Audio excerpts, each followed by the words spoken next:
Hello students, history lesson 7 tribes, nomads and settled communities chapter आप पढ़ चुके हैं।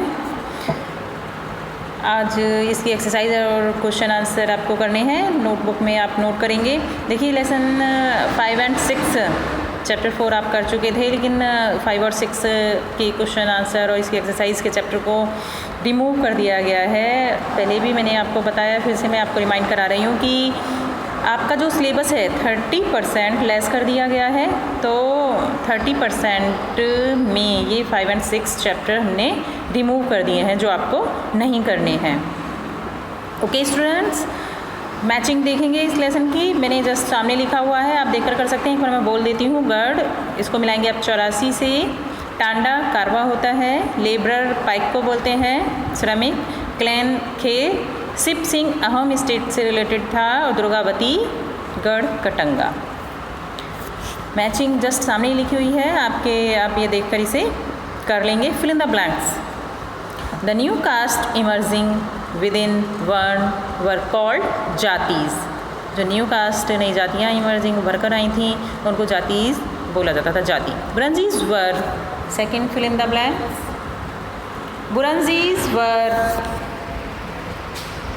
historical works written by the Ahoms.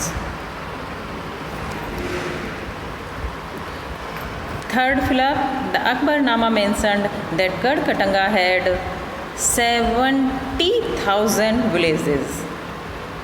Fill up 4, as tribal states became bigger and stronger, they gave land granted to poets and scholars.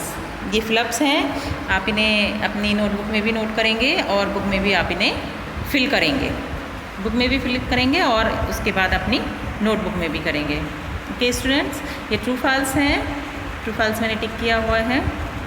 Tribal society had rich oral traditions. Right है ये true है। जो tribal societies होती थी उनके मतलब जो traditions परंपराएं होती थी अपनी बहुत सारी होती थी। There were no tribal communities in the north western part of the subcontinent. False है।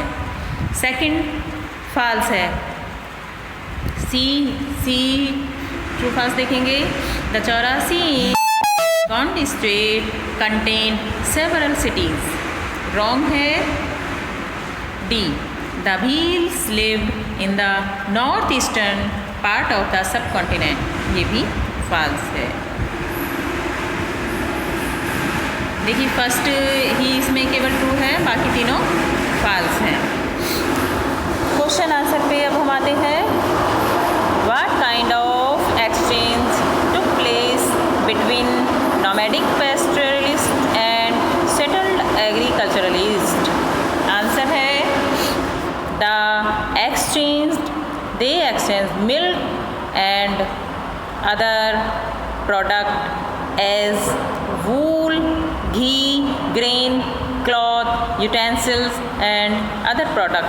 देखिए ये जो यूजेबल चीज़ें होती थी जो आपस में एक्सचेंज किया करते थे।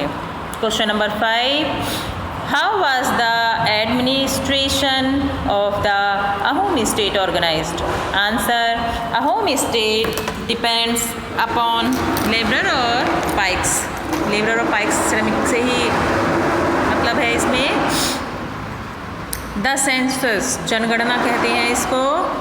of population was taken, जनगणना भी की जाती थी। by the 17th century the administration became quite centralized। Question number 6, what change took place in Vern-based societies? Answer, smaller caste emerged within Verns. Specialized artisans, smiths, carpenters and masons were also known as separate jatis. Most important among the Kshatriya, new Rajput became powerful. ये change है जो society में हुआ one base को लेकर, यानी कि जातीज़ को लेकर। Question number 7, how did tribal societies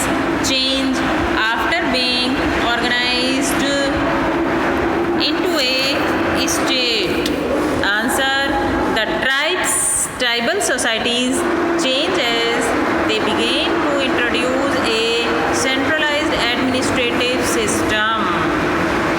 Question number 8. Were the Banjaras important for the economy?